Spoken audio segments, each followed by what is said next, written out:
വർഷങ്ങളായി കുണ്ടും കുഴിയുമായി തകർന്നു കിടന്നിരുന്ന തൃശൂർ ശക്തൻ ബസ് സ്റ്റാൻഡിന് ശാപമോക്ഷമാകുന്നു. അധികം വൈകാതെ സ്റ്റാൻഡ് ഗതാഗതത്തിനായി തുറന്നു നൽകും.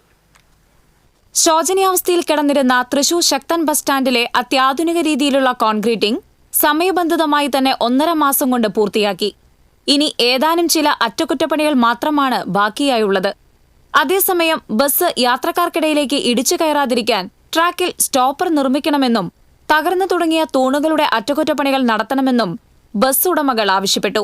ദിനംപ്രതി 100 കണക്കിന് ബസ്സുകൾ വന്നുപോകുന്ന ശക്തൻ സ്റ്റാൻഡ് 1987 ആരംഭിച്ച ശേഷം പതിറ്റാണ്ടുകളായി ഇവിടെ കാര്യമായ വികസന പ്രവർത്തനങ്ങളൊന്നും നടത്തിയിരുന്നില്ല.